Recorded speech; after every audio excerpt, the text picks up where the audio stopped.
Welcome to Who is God and What Does He Want? An optimistic, conversational, thought-provoking commentary on Paul's letter to the Romans.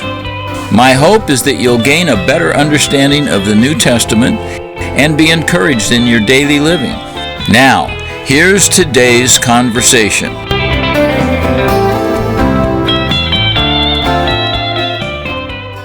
So he's starting out describing the problem. And you remember we went through this, and I won't go through it again.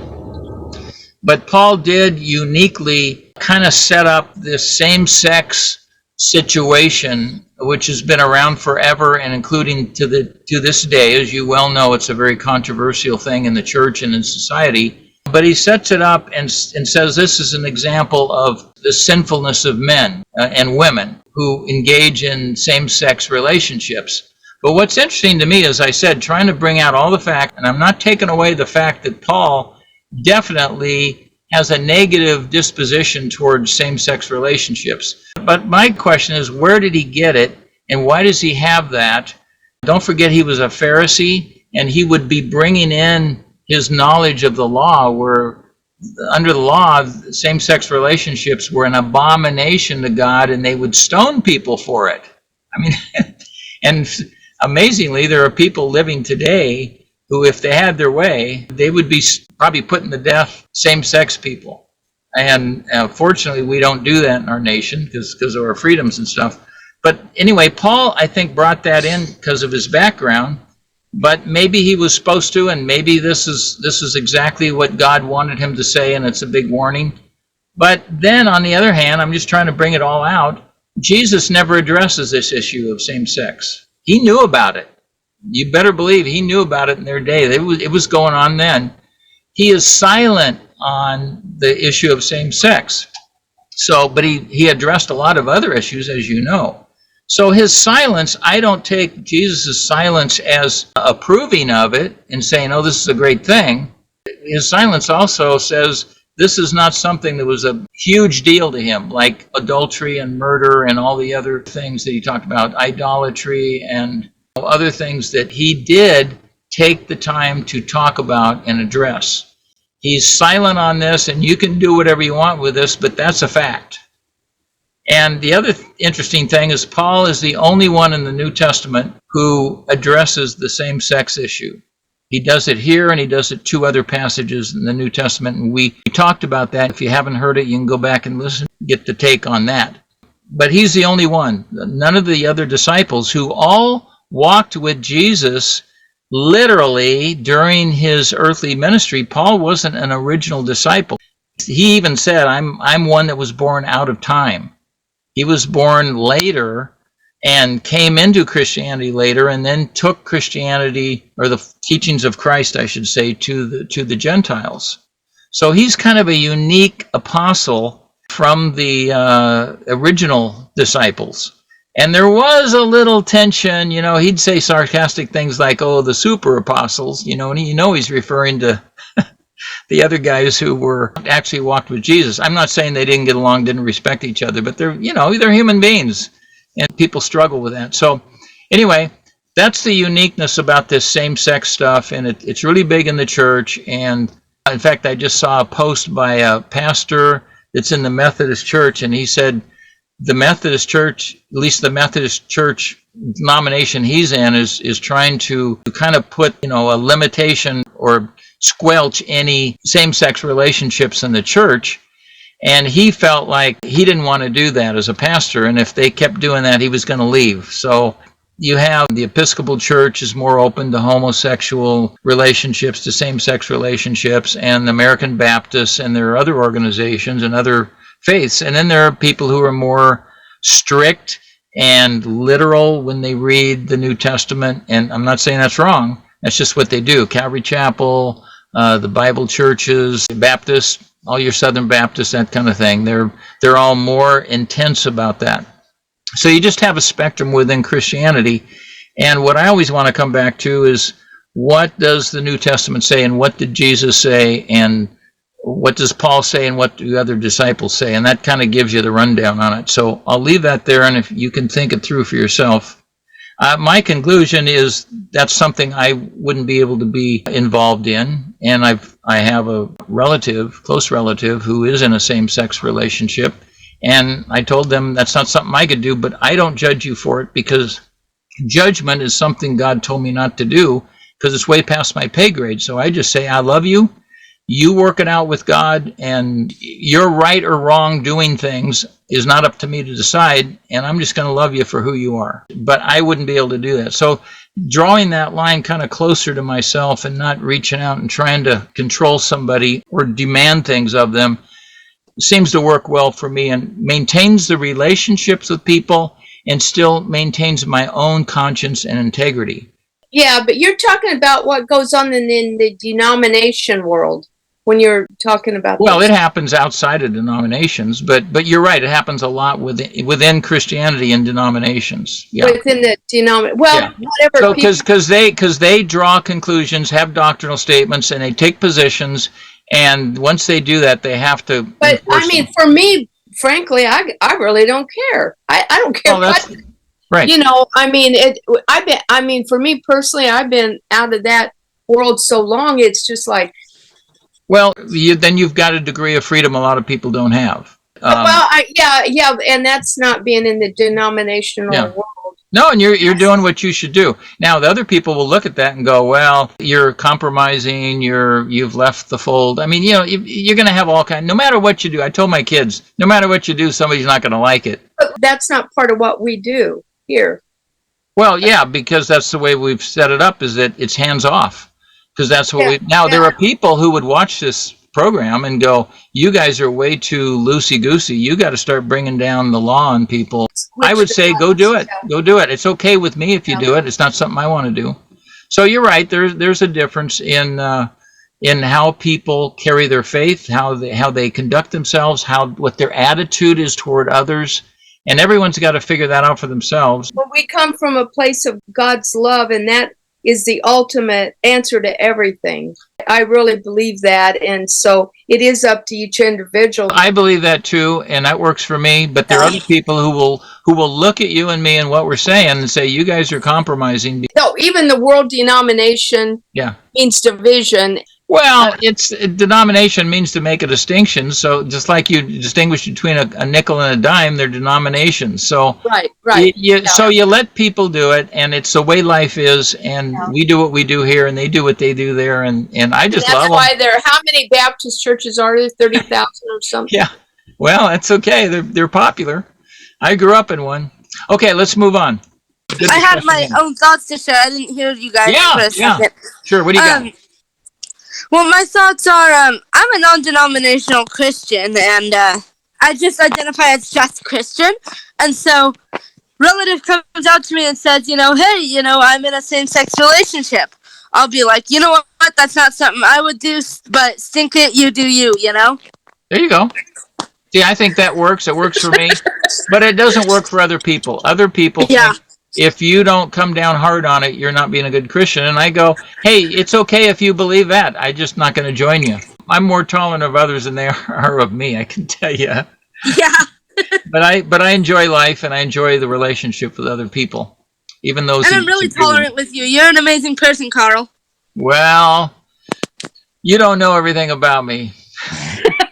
Talk to my wife. She loves me, but she knows all the secrets. So that's good. I thank you. I appreciate that, and I really appreciate you too. You're a very special girl. And then remember at the end of chapter 1.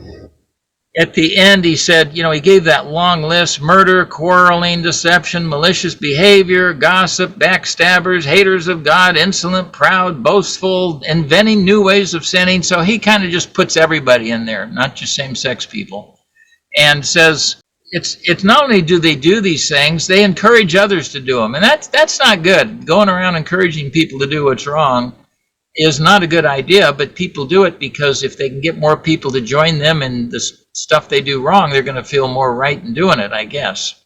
But then, this is so cool. In chapter 2, you'll remember, Paul knows he's set us up for this, and he gives that list, and we're all going, yeah, all those bad people, those dirty, rotten sinners. And he says in verse 1 of chapter 2, you may think you can condemn such people. Yeah, we do, don't we? It's easy to see that list and go, I don't do any of that stuff, except we do to some degree. You may think you can condemn such people, but you are just as bad, and you have no excuse either, Mr. Reader. Okay, that would be all of us. When you say they're wicked and should be punished, you're condemning yourself, for you who judge others do the very same things, at least in our mind. You remember what Jesus did? He came along, he said, you've heard it said, don't commit murder. Well, I'm telling you, if you even hate somebody, you've already murdered them in your heart, right? So he says the real sin is inside you. It's not what people do out there. I mean, yeah, those are sins. That's sin coming out.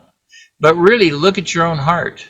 Okay? And we don't need to judge people. So anyway, that was just an interesting way he started out chapter 2. And then let me point out one more thing. I think this is worth reviewing because it's going to follow us all the way through the book, even if we don't get as far today as I want. He says in verse 4, don't you see how wonderfully kind, tolerant, and patient God is with you? Does this mean nothing to you? Don't you see that God overall is kind, merciful, loving, wants people to be saved? He's not a mean SOB, okay? That's not who he is. Now, he can act in harshness, but when he does, and when he acts severely against people, it's really for them. And I've often said, think about when you love your kids, you may harshly discipline them, and it's not out of hatred. It's out of love. So anger can be based in love, and it's the action of love saying, I've got to take some action here. Now, anger can also be based in hate, and I just hate you, and I'm going to get back at you. So love and anger are not opposites. The opposite of love is complacence. No, I don't care. Because anger really is acting consistent with something that's motivating you, either your love or your hate. So for God to be angry and love at the same time is completely consistent. In fact, if you really love somebody, you're going to take action for them that might be harsh and difficult. And you're going to find this all through the New Testament. Because he goes on and talks all this stuff about judging, and those who do good are going to end up doing okay, and those who don't are going to be judged. And you could go back through chapter 2. We won't go through it all, but Paul's kind of spelling out how God works. He's going to judge sin because, why? Because he hates us? No, because he loves us. And he says, sin's killing you, folks. I want to do something about it. I want to get it out of your life. I'm going to bring a judgment, which is an accurate assessment. I'm going to bring a condemnation, a type of condemnation, because condemnation is declaring something not good enough. If you have an old building that's fallen apart, they condemn it. And they tear it down, but then they build up a new one. The goal is to have a good building, okay? And same with us. God says, boy, in the condition you're in, that needs to go. That old person that's sinful needs to go. And the new person that I create in Christ on the cross for all humanity, that's got to come and take the place of it. And it will in eternity and the resurrection and all that. But we get a taste of it now. And Paul's going to work all this out in the next few chapters. Okay, that kind of brings us up to 17. And we spent a bit of time, half our time reviewing. But that's okay. I think that was really important. You got any thoughts or ideas or questions? I've got some thoughts. Yeah. So you know how you said that when you love someone, you might harshly discipline them if it's your kid? Yeah. I always worry about having kids as a blind person because of the discipline factor as a blind person, if you know what I mean. Oh, it could be a challenge. It's going to be hard for me. It's going to be hard for me to discipline as a blind person. I'll tell you a quick story. Yeah, it will be a challenge. If God lets you have children, he'll give you a way to deal with it. Maybe he'll give you a husband who can see, and you can work together. It's hard to say. Hopefully, I don't plan on having any kids, but hopefully, if that's the case, I do have one that can see. Plans don't always work out, but you know what? God's got you covered, so he's going to take care of you either way.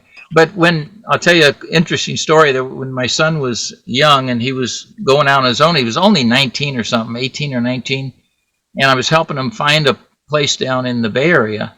We went to this one place that there was a room for rent, and the room was being rent by a dad and his daughter. And the dad was blind, and the daughter was really good looking. And I thought, no, son, you're not going to rent a room in this house. Honest, I'm doing you a favor. Not a good combination. They were very nice people, but I thought, no. So you're right. You're right to be cautious because that does limit you. But like I've told you, your spiritual eyes work better than most people's physical eyes. So you can be thankful for everything God's given you. Even the limitations have a purpose. And I think you know that. Yes. Okay, let's move on to verse 17. We're going to actually start tonight. So he goes on and says, you who call yourselves Jews are relying on... Oh, look at what he's doing now. He's changing the subject to the Jewish people. See, you got Jewish people who have this huge history of the Old Testament and everything, and the law and all that stuff. And then you have Gentiles, which are just non-Jews. There's Jews and there's everybody else in the perspective of the Bible. So we just dealt with kind of everybody out there, the Gentiles and everybody, and what sin is and judging and all that stuff. It's almost like Paul goes through this book and says, I'm going to give you a new subject because you're probably wondering about the Jews. So let me tell you about the Jews. And he's going to do it again in chapter 9 and chapter 11. But here's the thing, he's going to start focus on the Jewish people. You who call yourself Jews, as opposed to what I've just been talking about with the Gentiles, are relying on God's law, and you boast about your special relationship with him. And they did have something special going on with God as God dealt with the Jewish nation and for the purpose of bringing a Messiah. That was his real goal. It wasn't to make the Jews more important than everybody else, which is kind of what they did. They got themselves kind of puffed up. And God said, no, I want to save the whole world through the good news message going out through the Jews. Well, they kind of blew it, okay? They didn't go tell the whole world. They weren't even up to the task. So God sends his son. He says, well, I'll send my son because he's perfect, and he'll bring the good news in a very special way by dying on the cross. But anyway, they were kind of proud of their special relationship with God, and they did have one. You know what he wants. You know what is right because you have been taught his law. Because the law is what's right. I mean, think about the law. It's not bad. And Paul's going to say that later in the book. The law is good. It's holy. It's a wonderful thing. It just can't save you because you'll never be able to keep it. And that's not how you get right with God. It's not how you get saved from your sin by keeping the law. Because frankly, once you've broken it, you can't unbreak it. You need to be redeemed. You need to be saved. You need to be changed. You need to have that new person. You need to die. Frankly, we need to die and get raised from the dead. That's God's real salvation plan. It's not just to come in and change us, which he does. We do change, but as you know, we don't fully change. We still have a problem. His ultimate solution is to go ahead and let you die, which we're all going to. You all have an expiration date, and he says, guess what? I'm going to come die with you. And we'll all die together, and then I'll raise from the dead, and then I'll bring you all with me at the end of the age, at the end of time. Yeah, it's pretty good salvation plan. And I'm going to give you a new body, new soul, new mind, perfection. It's going to be everything I intended to have originally in creation, but I knew you wouldn't be able to handle it and fall, so this is my way of making it right. But anyway, they had this special relationship with God. You know what he wants. You know what's right because you have been taught his law. You are convinced that you are a guide for the blind and a light for people who were lost in darkness, and that's true. They were supposed to be. They weren't a very good one sometimes, but they had all the information. They had much better information than the other nations out there that were going around killing each other. Now, the Jews did some of that too, but at least they had some conscience and some guidance from God that they listened to. You guys are a guide for the blind and a light for people who are lost in darkness. That's a quote that Jesus gave once in one of the synagogues. And he said, that applies to me. You think you can instruct the ignorant and teach children the ways of God, for you are certain that God's law gives you complete knowledge of truth. Well, it doesn't. You can have the whole law and have it memorized, and a lot of them did, and they still didn't have the truth. And then they added to the law and started ruling over other people with their legalism. Well then, if you teach others, Paul's conceding that they have the law, that they are supposed to guide people, that they think they're really great. Well then, if you teach others, why don't you teach yourself? You tell others not to steal, but do you steal? He's not just asking, he's implying. Yeah, you do. You know, we all steal things. You say it is wrong to commit adultery, but do you commit adultery? And they did. And one thing they would do, and Jesus kind of called them on it, is they would give their wife a certificate of divorce when they get tired of her and go find a new one. It's legalized adultery. And he says marriage is about being committed to this person, being true to them. Not just as long as you like them and you legally issue a certificate of divorce because you guys have got the legal system locked up under your control, and then you go get a new wife. He says that's really adultery is what it is. That's why he said if you've divorced your wife and you go take up with another one, you've committed adultery. That doesn't mean everyone who gets a divorce and gets remarried is committed adultery. Some people have drawn that conclusion. He's trying to focus on their abuse of marriage and abuse of divorce, which the Old Testament says God permits it because of the hardness of your heart. And you start killing each other if you don't get a divorce. And if you know some people who've gotten divorces, they probably saved their lives by doing it. I've often told people a good marriage can be one of the greatest things you'll ever experience, and a bad one can be one of the worst things you've ever been through. Fortunately, I've only been in a good one, but I've seen some bad ones, and they can really be difficult. Okay, you think you instruct the ignorant and teach children the ways of God, for you are certain that God gives you complete knowledge and truth. Well then, if you teach others, why don't you teach yourself? You tell others not to steal, but you steal? Yeah, you do. You say it's wrong to commit adultery, but you commit adultery? Yeah, you do. Some of you do, not all of you all the time, but you guys do. As a group who claims you got the truth and you got the holy scriptures and all this stuff, you're not living up to it. You condemn idolatry, but do you use items stolen from pagan temples? You go steal their relics, because they have value. Really, you're setting up that wealth as your idolatry. You are so proud of knowing the law, but you dishonor God by breaking it. Okay? Claiming it ain't the same as doing it. No wonder scriptures say, or the writings, the Old Testament writings say, the Gentiles blaspheme the name of God because of you. Okay, if you're not living up to what you claim, if you're hypocrites, then the Gentiles out there that are looking to you to be the guide and you're messing up, in a way, it's your fault that they blaspheme God and don't want anything to do with him. See how he's putting it back on them. So he's really cutting them low because the Jews, just really believed they were God's gift to mankind. And they were intended to be, but they screwed up. And I got to tell you, this is kind of funny because Jesus comes along and corrects Judaism because it went off track, provides a new thing of the new covenant and relationship with Christ. And guess what the Christian church does? Go look at what's happened the last 2,000 years, especially the last 1,500. We've done as a church overall the same things the Jews have done. We have perverted the original things. We've added stuff. We live in hypocrisy. We're no better than them, which just proves that the only solution is in knowing God himself, not in an institutionalized church. It's okay to have them. It's okay to go to them. And if you enjoy them and you enjoy the fellowship and the services and everything, but the salvation is not in a church. It's not even in the Bible. Even Jesus said, you've got these writings, these scriptures, but there's no salvation in them.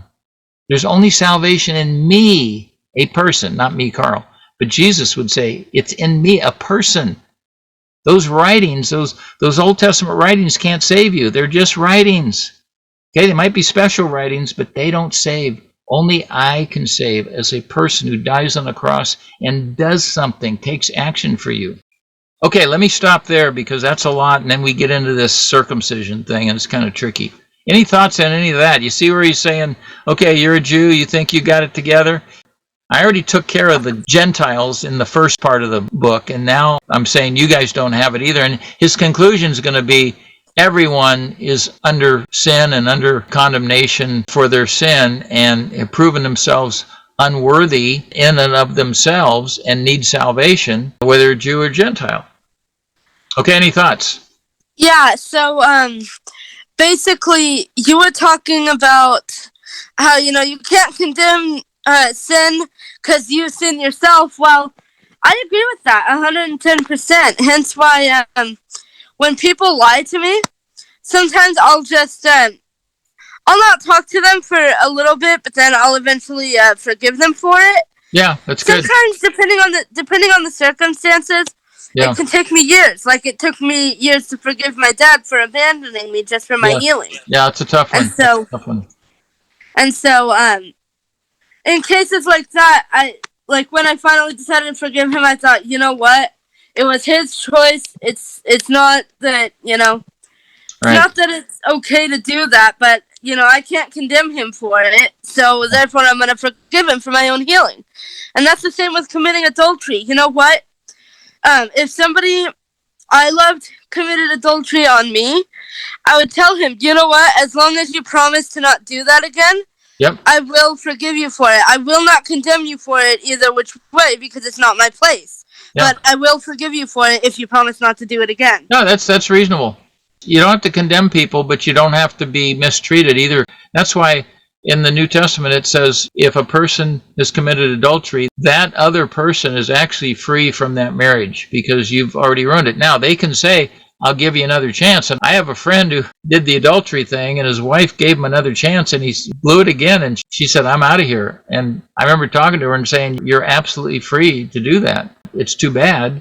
So I think you're on the right track. You forgive as much as you can, but you shouldn't be taken advantage of, and you're not required to. You can maintain your dignity and be treated reasonably well.